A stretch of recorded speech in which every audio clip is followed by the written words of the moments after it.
Pues buenas de nuevo y bienvenidos a la Cueva de Pícaro, a otro Historia Estadio donde seguimos a lo nuestro, a hablar de historia, ahora mismo historia antigua, eh, y a ver hasta dónde seguimos llegando. Así que nada, sin más dilación, vamos al turrón y empezamos hoy con Egipto.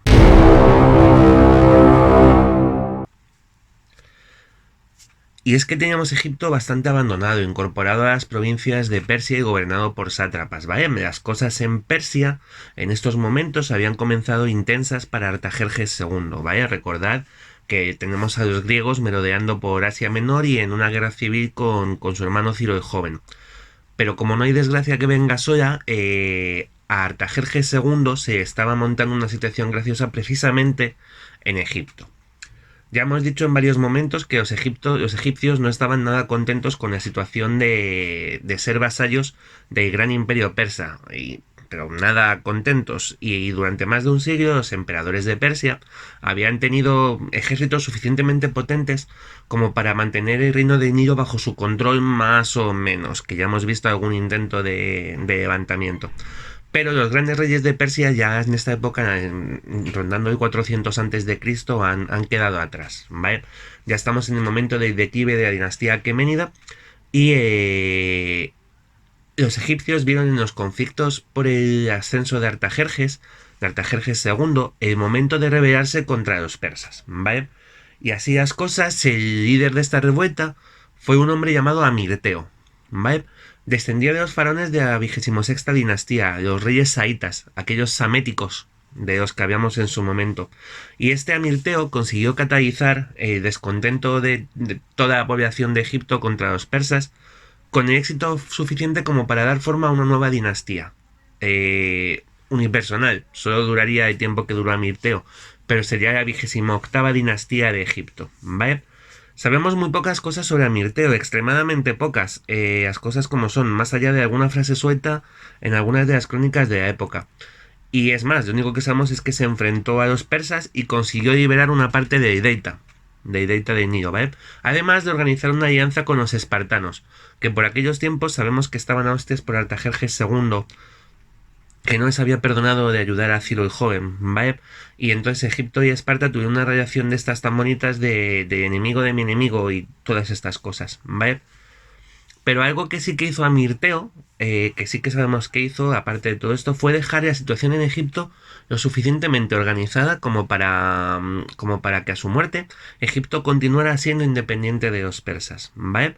Va a haber una nueva dinastía a la muerte de Amirteo, la 29ª, y su primer faraón fue Neferites, ¿vale? Neferites I. Neferites I era natural de una ciudad de Deita de Nilo llamada Mendes, ¿vale? Y allí instauraría este nuevo faraón la capital de su dinastía. Neferites I se convertiría en faraón ya en el siglo IV a.C., en el 398, ¿vale? Y continuó con la política que había iniciado su predecesor, tal cual. Y aunque su reinado fue corto, no duró más de 6 años, hay que reconocer que fue un rey ingenioso, sabedor de que probablemente en batalla Egipto fuera muy inferior a los persas. Mantuvo a los espartanos como muralla entre ellos, abasteciéndoles de trigo, ¿vale? Y la jugada no les salió realmente mal. Neferites I consiguió mantener Egipto pacificado y aunque su capital estuvo en el Bajo Egipto, en Mendes, ¿vale? Consiguió iniciar obras y reformas en lugares tan emblemáticos para la historia de Egipto como Karnak o Memphis, lo que indica que ya no era solo la zona de Delta la que estaba bajo su control, ¿de acuerdo?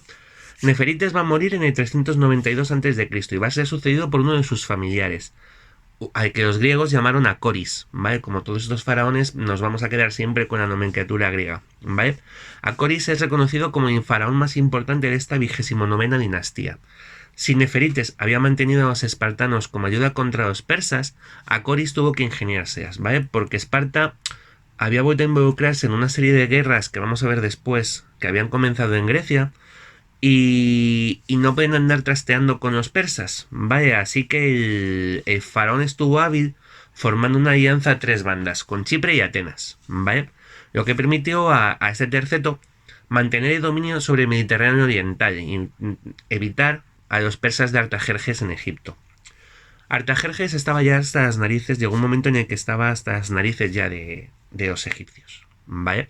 Así que decidió reorganizar sus problemas, darse un control de prioridades y aprovechando los jaleos de Esparta firmó un tratado de paz con ellos, ¿vale? Para poder concentrarse precisamente en Egipto. Pero los ejércitos que envió Shah no fueron afortunados en estos ataques, que se desarrollaron entre el año 385 y el 383, cuando los persas intentaron entrar en Egipto a través de Gaza y a costa de Sinaí, más que nada porque al tener dominados este alianza 3 formada por Chipre, Atenas y Egipto, el mar, los persas no podían enviar una armada, ¿de acuerdo? Tuvieron que hacerlo bordeando la costa, y esta ruta les dejó abiertos a ataques procedentes precisamente desde el mar. Y así ocurrió, ¿vale? El general ateniense Cabrias, liderando a estos aliados, consiguió poner en fuga a los persas. Y de hecho ocurrió algo que llevaba siglos sin pasar, ¿vale? Acoris, por primera vez en muchísimo tiempo, consiguió seguir a los persas y enfrentarse a ellos en Fenicia o incluso en Cilicia, en el sur de Asia Menor. Es decir, por primera vez en muchísimo tiempo fueron los egipcios los que entraron en dominio persa y recuperaron o volvieron a combatir por el dominio de parte de las antiguas provincias que les habían pertenecido. ¿Vale? Con su victoria sobre los persas, Acoris consiguió situar de nuevo Egipto en el mapa del mundo y retomó programas de construcción tradicionales ya de Egipto, ¿no? En lugares tan distantes del delta como en Memphis, Karnak, Saqqara. Vale, lo que demuestra que el faraón consiguió recuperar el dominio de buena parte del antiguo reino de Egipto y mantener alejados a los persas durante tiempo suficiente como para centrarse en cuestiones de crecimiento interno. ¿Vale? De hecho, Acoris va a ser considerado el faraón más importante de de toda esta época, ¿vale? De todo este imperio tardo egipcio, vamos a llamarlo así, ¿vale? Acoris va a morir en el año 379 y va a ser sucedido por su hijo, que va a subir al trono como Neferites II, ¿vale? Neferites II va a tener un reinado extraordinariamente breve, solo va a gobernar el reino heredado por su padre durante 4 meses, y es que Neferites va a ser asesinado en una conjura palaciega organizada por otro de sus familiares, un descendiente de Neferites I, llamado Nectanebo, y que va a iniciar la 30ª dinastía de Egipto, ¿vale? Pero de estos vamos a hablar un poquito más adelante, que ahora vamos a viajar a Roma.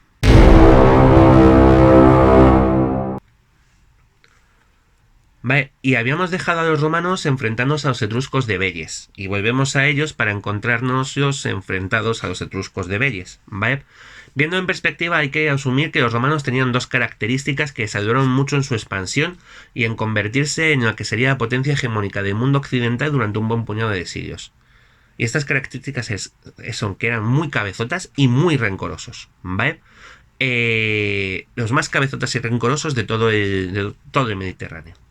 Así que si en el año 425 teníamos a Roma y Velles firmando un acuerdo de paz, en el año 406 a.C., esa paz va a saltar por los aires cuando Roma, cansada de las tensas relaciones con Velles y el bloqueo que ésta ejercía sobre la posible expansión de Roma hacia el norte de Italia, va a mandar directamente a sus ejércitos a asediar la ciudad de Velles. Esto ya no va a ser una guerra en otros lugares, no, es una guerra abierta entre Roma y Velles, ¿vale? De inmediato Velles va a pedir ayuda a otras ciudades etruscas, pero los etruscos van a mirar al cielo y van a decir, pasábamos por aquí, fíjate qué bonito tiempo hace, ¿no? Es decir, que ignoraron su llamada en la mayoría de los casos. Solo pocas ciudades como Capua, Fayari o Tarquinia acudieron en ayuda de Velles, ¿vale? Y de hecho hubo otras que incluso salieron con los romanos para darle de hostias a Velles, ¿vale? Total, que si Roma pensaba que Velles iba a caer pronto, que iba a ser un conflicto fácil, pues se equivocaron. Los vellentinos plantearon una defensa férrea, ¿vale? Y pues así comenzó la tercera guerra entre Roma y Velles, que se prolongaría durante 10 años, ¿vale? Hartos también de esto, pues 10 años de asedio, de guerra, bla. Para poner fin a esta guerra, Roma decidió hacer lo que hacía siempre, ¿vale? Que es entregar el mando de sus legiones a un dictador. Nombrar un dictador, que sería el gran mando militar romano de esta época. Y en este caso se eligió a un tipo llamado Marco Furio Camilo, ¿vale? Que había ejercido algunos cargos políticos en Roma con bastante éxito. Y Camilo, ojo, se enfrentó a la situación con bastante potencia. Derrotó en poco tiempo a los escasos aliados de Velles, para luego centrarse directamente en la ciudad y decidido a romper el cerco de Velles, lo que hizo fue ordenar construir un túnel bajo las murallas de la ciudad. Terminado el túnel, que además llevaba curiosamente bajo el templo de Juno en Velles, Camilo lo que hizo fue ordenar a las legiones romanas que estaban bajo su mando atacar las murallas de Velles desde todos los ángulos al mismo tiempo, ¿vale? Lo que hizo que los vellentinos pues marcharan rápidos a defender sus murallas, ¿no? ¿Qué ocurrió? Que mientras los ejércitos vellentinos estaban defendiendo las murallas, parte de las legiones de Roma entraron a través del túnel, a través del templo de Juno, en Velles, ¿vale? De modo que engancharon a los vellentinos entre los romanos que atacaban por fuera y los romanos que les pillaron por sorpresa, que estaban dentro, que entraron por ese túnel, ¿vale? Aplastando finalmente la resistencia de la ciudad, que quedó sometida a Roma y que, bueno, fue prácticamente destruida, ¿vale? Con Velles fuera del mapa, la decadencia de los etruscos se precipitó, encajados de pronto entre Roma en el sur y los cada vez más numerosos galos, de los que ya hemos hablado, que se reunían en las estribaciones de los Alpes, ¿vale? Y que cada vez se mostraban más valientes a la hora de dirigirse hacia el sur y saquear las tierras de los etruscos. Camilo volvió a Roma entre honores, ¿vale? Y dirigiría de nuevo la defensa de la ciudad contra las tribus itaicas. Esto es algo que se va a repetir, ¿eh? Las tribus itaicas sistemática y anualmente van a atacar a los romanos, ¿vale? Los faiscos, por ejemplo, en este caso, la gente de Fallari. Lo que llevó a ser nombrado regente de Roma en el momento en el que la mayoría de los mandatarios estaban enfermos por una plaga que asoló la ciudad y que se llevó, entre otras muchísimas personas, a uno de los hijos de Camilo. Un poco para ello con lo que ocurrió en Grecia con Pericles, por ejemplo, ¿no?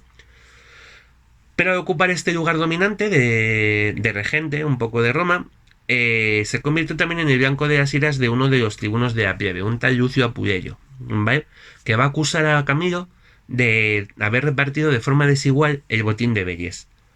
Viendo que era imposible que en un posible juicio se declarara inocente, quizá porque era verdad que Camilo era culpable, Camilo se exilió voluntariamente de Roma, a una ciudad cercana, a Ardea, ¿vale? Donde permanecería tras pagar una cuantiosa multa a las arcas romanas. Y según cuentan sus biógrafos de la época, se marchó de Roma diciendo que esperaba que pronto los ingratos romanos le necesitaran, ¿vale?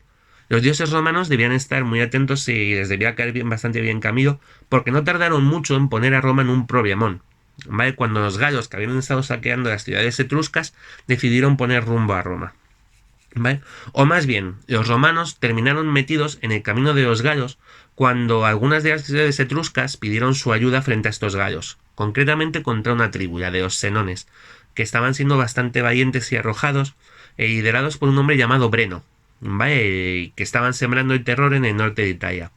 Los romanos ayudaron a los etruscos y, enfadados por esta ayuda, los galos, dirigidos por Breno, como he dicho, se pusieron en marcha directamente hacia Roma, jurando no atacar ninguna otra ciudad en su camino, lo que les permitió obtener un paso bastante franco hasta la ciudad, ¿vale? Sin un líder claro, debido al destierro de Camilo, los romanos cruzaron el Tíber para hacer frente a los galos, y ambos ejércitos se encontraron a unos 15 kilómetros de Roma, en el río Alia, que es el que va a dar nombre a esta batalla, y que, para sorpresa de todos, incluidos los propios galos probablemente, fueron estos los vencedores, los galos, que aplastaron al ejército, a las legiones romanas en la batalla de Alia, ¿vale? Curiosamente, los romanos que sobrevivieron, la mayoría de ellos se refugiaron en las ruinas de Velles, ¿vale? Aunque algunos lograron volver a Roma, avisando de lo que se les venía encima. Y sorprendidos porque por algún motivo los galos no les seguían, ¿vale? Habían decidido no avanzar sobre Roma de forma inmediata, lo cual hubiera resultado posiblemente en la aniquilación de toda Roma, ¿vale? Pero bueno, este retraso permitió a muchos romanos salir de la ciudad, incluyendo por ejemplo a las vírgenes vestales que huyeron llevándose el fuego sagrado de Vesta. Pero otros se hicieron fuertes y se aprovisionaron en la cima del monte Capitolino, ¿vale? ¿Y en qué se habían entretenido los galos? ¿Por qué no venían los senones de Breno? ¿Dónde estaban? Pues haciendo cosas de galos, o sea, decapitar enemigos y celebrar una fiesta.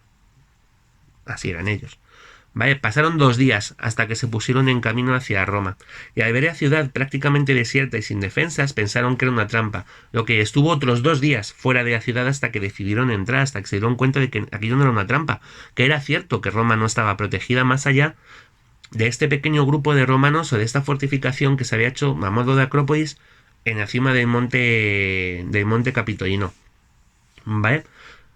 darse cuenta de que no era así, Breno y los galos entraron finalmente en Roma y saquearon la ciudad, ¿vale? Fue ya cuando se encontraron con los romanos atrincherados en el Capitolino, ¿vale?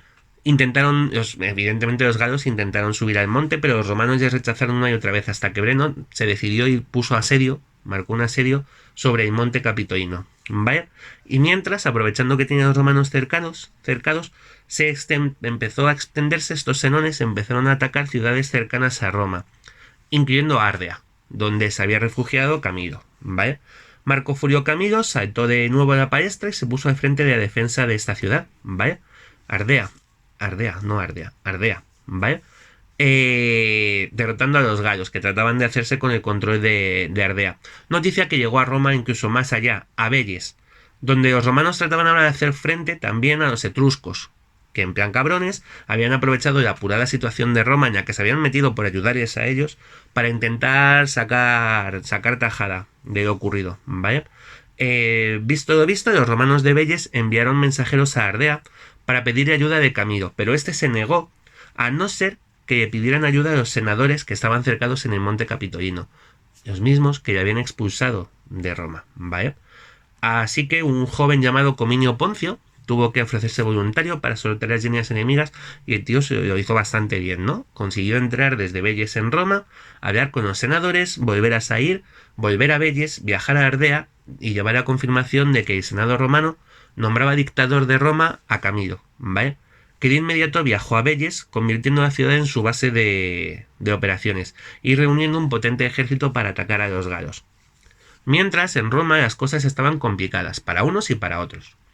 Los romanos empezaron a notar las consecuencias del cerco, pero los celtas no estaban para muchas más fiestas, ¿vale? Así que unos y otros comenzaron a negociar, aceptando a los romanos pagar un fuerte tributo a los galos. Los romanos se dieron cuenta de que las balanzas con las que los galos estaban pesando el tributo estaban trucadas, ¿vale? Y cuando se lo echaron en cara a Breno, este arrojó la espada a la balanza y dijo su frase más famosa, el Vae Victis, o sea, ay de las víctimas. Una amenaza muy poco sutil hacia los romanos, que eran las víctimas en aquella relación y que se podían dar por contentos si no les cortaban el cuello a todos, ¿vale? Así que mejor que no se quejasen por lo que estaban perdiendo, que se los podían cargar. Mientras se debatía qué hacer con los galos dentro de Roma, porque esto supuso un enfrentamiento, una discusión entre el Senado, entre aquellos que decían, mira, ya nos han humillado haciéndonos pagar, ¿qué más nos da que paguemos de más? Y los que pedían no romper este acuerdo de paz con los galos, Camilo hizo su aparición ante las puertas de Roma, ¿vale? Con su ejército. Y llegando hasta el Capitolino, Camilo impidió a los senadores realizar el pago a los galos, ¿vale? Indignando a Breno. Las cosas podían haberse salido de madre en el interior de la propia ciudad, pero fue precisamente la estructura de Roma lo que impidió a los ejércitos formar adecuadamente. De modo que los galos salieron de la ciudad, volvieron a su campamento y finalmente los senones y los romanos se enfrentarían al día siguiente en una gran batalla ante las puertas de Roma, y esta vez serían los romanos quienes masacraran a los galos. Y bueno, murieron todos, Breno incluido, ¿vale? Y los pocos que consiguieron escapar los persiguieron y también se los cargaron, ¿vale? Camilo fue considerado el gran triunfador de esta guerra y fue aclamado en Roma como una especie de segundo fundador de la ciudad, ¿vale? Es decir, una especie de mesiánico y nuevo Rómulo que había llegado para salvar la ciudad de la destrucción en manos de los galos, ¿vale? Como siempre, la alegría en los romanos les duraría poco, ya que las tribus cercanas a Roma, los habituales, los volscos, los ecuos, los samitas, ¿vale? Volverían a atacar, ¿vale? Y Camilo sería el encargado de defenderla, ¿vale? Y bueno, Camilo continuaría manteniendo una gran influencia sobre Roma hasta el año 365, que sería el año de su muerte, ¿vale? Cuando Camilo murió por peste, pero hasta ese momento intervendría incluso en el conflicto latente durante tanto tiempo entre patricios y plebeyos, que cada X tiempo volvía a resurgir en Roma y que, sorprendiendo a muchos, Camilo se puso del lado de los plebeyos, a pesar de su origen patricio.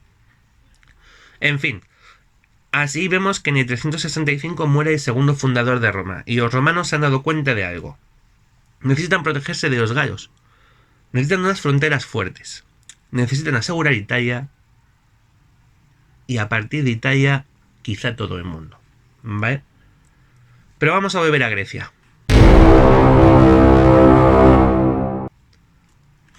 Las llamadas guerras del Peloponeso habían acabado en el año 403 y Grecia se preparaba para un largo periodo de paz, descanso, iras, flautas, higos y hojas de parra con arroz, por ejemplo, ¿vale? Pero este periodo de tranquilidad no iba a llegar. El mundo griego clásico es incomprensible sin las polis dándose de hostias las unas con las otras cada 10 minutos. Esparta había sido la vencedora final de las guerras del Peloponeso y después de que la ciudad hubiera apoyado la desastrosa campaña de Ciro el Joven con sus 10.000, Artajerjes II les había cogido bastante tirria, ya lo hemos visto, y encontró la forma perfecta de tocar esas pelotas a los espartanos, financiando a varias de sus ciudades rivales: Atenas, Tebas, Corinto y Argos, ¿vale? Que se reunieran en una alianza que recibiría el nombre del Consejo de Corinto, ¿vale? Un conflicto entre dos tribus en Grecia central sirvió como excusa para lanzar por los aires toda la ira acumulada por estas ciudades, que habían tenido que vivir durante 9 años bajo la hegemonía espartana. Y la guerra comenzó en el 395. Y si bien es cierto que Esparta mantuvo el tipo en tierra, ¿vale?, consiguiendo algunas victorias, el frente terrestre no tardó en estancarse, se quedó convertido en una especie de guerra de trincheras en la que ninguno podía avanzar, pero por el mar la situación fue muy distinta. Y un mercenario ateniense llamado Conón, al frente de una flota persa, consiguió aniquilar a la armada espartana en la batalla de Nido, lo que permitió a Atenas iniciar una serie de campañas paralelas a la guerra en las que se fueron haciendo con varias de las islas que habían estado bajo su dominio, hasta su derrota en las guerras de Peloponeso. El desarrollo de la guerra provocó una guerra civil en Corinto, entre las facciones oligárquicas y demócratas de la ciudad, pero más importante aún fue la suspicacia que a Artajerjes se despertó el hecho de que Atenas estaba empezando a recuperar su imperio. Y es que los persas podían estar muy cabreados con los espartanos, pero no eran gilipollas, ¿vale? Y sabían que su verdadero enemigo siempre había sido Atenas. Así que los persas comenzaron a plantearse ayudar a los espartanos en lugar de a los atenienses.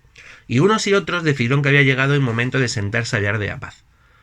Pero no hubo posibilidad de alcanzarla, ya que en este caso los atenienses se negaron a deshacerse del control de las islas que habían vuelto a dominar. De modo que la guerra continuó algunos años más, en los que unos y otros siguieron dándose de hostias por toda Grecia, hasta que en el 387 las polis griegas se vieron obligadas a sentarse de nuevo a negociar, debido a la presión de los persas, que ya habían declarado que iban a apoyar a Esparta sin ambajes, ¿vale?, de forma abierta. Esta paz, este proyecto se llamó la Paz de Antáicidas, ¿vale?, debido a que Antáicidas era el nombre del embajador espartano que gestionó la firma de la paz. Con el imperio persa declarando su apoyo abierto a Esparta, el Consejo de Corinto no tuvo más remedio que aceptar las condiciones que antes habían rechazado, devolviendo a Atenas la independencia de las islas tomadas por los atenienses, ¿vale? Y ahora deberíamos entrar a hablar de las guerras que siguieron a esta, entre Tebas, Esparta y Atenas. Tebas y Atenas contra Esparta, Atenas y Esparta contra Tebas, Tebas y Esparta contra Atenas, ¿vale? Y cualquier otro giro que se os pueda ocurrir, ocurrió. Y el jaleo que hubo en esos momentos, que he pensado que lo mejor es resumir en una frase: todos contra todos, ¿vale? La situación en Grecia en los años siguientes es una puñetera locura, una locura tal que no se dieron ni cuenta de que en el norte se estaba organizando una nueva potencia que vendría a reorganizar todo el mundo conocido, ¿vale? Tenían nombre de ensalada de frutas y hablaremos de ellos en el próximo capítulo. Hoy terminamos aquí, capítulo cortito, que también de vez en cuando molan. Así que nada, la semana que viene, si Dios quiere, hablaremos de los macedonios y Alejandro Magno, ¿vale?, y el imperio persa. Pero bueno, nos vemos por aquí, señores, ya sabéis. Bienvenidos a la Cueva del Pícaro y nos vemos.